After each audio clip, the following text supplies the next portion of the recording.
ফুলের মিষ্টি গন্ধে আকৃষ্ট হয়ে মৌমাছিরা গাছে গাছে আর বনে বাদারে ঘুরে বেড়ায়, সংগ্রহ করে অমৃতের মতো মধুরস।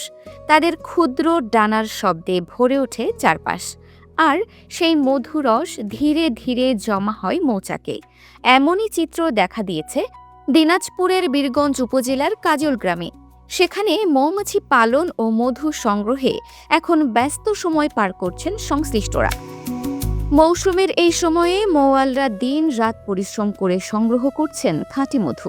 সিরাজগঞ্জ থেকে মধু সংগ্রহে আসা একটি মৌচাষ খামারে 4 জন শ্রমিক একসঙ্গে কাজ করে মধু সংগ্রহ করছেন। মৌয়ালদের পক্ষ থেকে মোহাম্মদ রাকিব ইসলাম জানান, চলতি মৌসুমে 2 দফায় মধু সংগ্রহ করা হয়েছে। প্রতিবারই উল্লেখযোগ্য পরিমাণ মধু পাওয়া গেছে।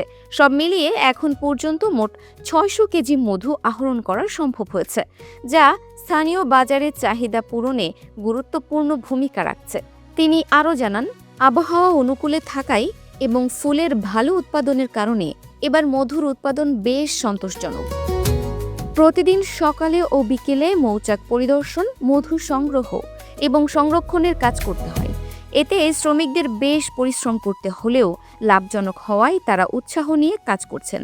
স্থানীয়দের মধ্যে মোহাম্মদ নূর হক ইসলাম বলেন, বীরগঞ্জের কাজল গ্রামে মধু চাষ দিন দিন জনপ্রিয় হয়ে উঠছে।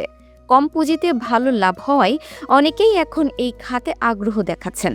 Dinajpur TV multimedia desk.